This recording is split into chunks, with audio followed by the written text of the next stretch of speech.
चरणों की धूल भी चंदन है।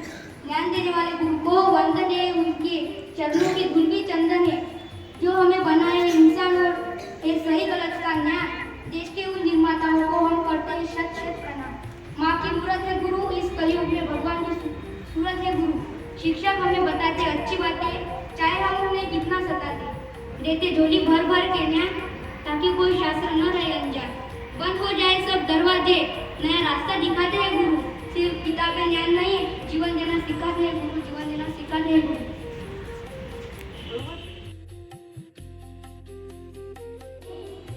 सातारा जिल्ह्यातील नायगाव येथील त्यांच्या समाजातील विरोधांना न जुमानता 1848 रोजी पुण्यात मुलीची एक पहिली मुलीची शाळा 3 जानेवारी 2026 दरवर्षीप्रमाणे याही वर्षी पण आमच्या शाळेत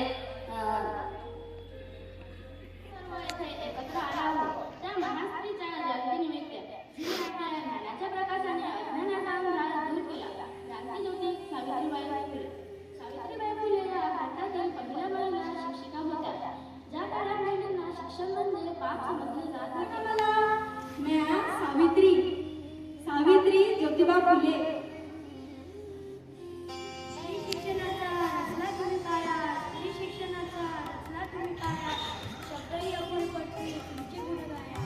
विधवा अनाथांच्या बनल्या तुम्ही आई, विधवा अनाथांच्या बनल्या तुम्ही आई। जीवार वंदन करतो तुम्हाला सावित्रीबाई, जीवार वंदन करतो तुम्हाला सावित्रीबाई। सन्माननीय व्यासपीठ, वंदनीय गुरुजन वर्ग, तसेच माझ्या प्रिय मित्रांनो, सर्वांना माझा नमस्कार। मी अर्णवदेवी जयस्वाल, इयत्ता 6 वर्षाची विद्यार्थी। आज आपल्या समोर सावित्रीबाई फुले यांच्याबद्दल 2 शब्द सांगणार आहे। माझे नाव आराम मगर। आज मी तुम्हाला सावित्रीबाईबद्दल 2 शब्द सांगणार आहे। खंडाळाला घाबरत नाही काबाळाची साथ, खंडाळाला घाबरत नाही काबाळाची साथ, अशा मुलींची शाळा काढणाऱ्या, अशा मुलींची शाळा काढणाऱ्या सावित्रीबाई फुले, सावित्रीबाई फुले। नमस्कार मित्रांनो, माझे नाव आराम मगर। आज मी तुम्हाला सावित्रीबाईबद्दल थोडी माहिती सांगणार आहे। सावित्रीबाई या त्या मुलींची पहिली शाळा काढली। त्यांना यांची प्रेरणा देणारे त्यांचे पती श्री ज्योतिराव फुले यांनी त्यांना लिहिलेले काव्य संग्राम कोणते? हात वर करा आणि ज्याला उत्तर येते त्याने उभं राहून सांगा.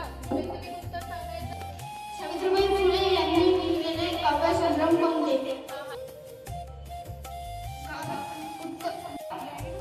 काव्य फुले बावन काशीम सुबोध रत्नाकर। आपल्याला प्रेरणा मिळते आहे असे कार्यक्रम आपण नेहमी बघायला पाहिजे।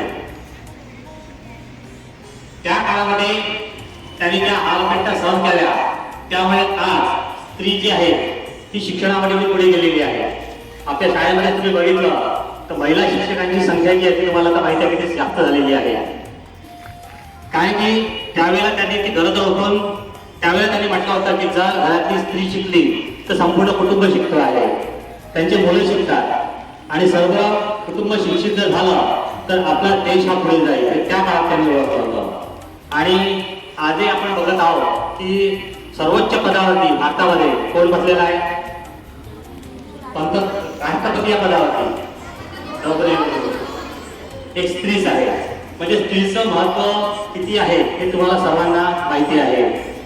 त्यामुळे मी सावित्रीबाई फुले यांच्या स्मृतीस विनम्र अभिवादन करतो आणि जे जे विद्यार्थी या ठिकाणी आले आणि बोलून गेले, त्यांच्या जीवनाविषयी माहिती दिली, त्या सर्वांचं कौतुक करतो आहे।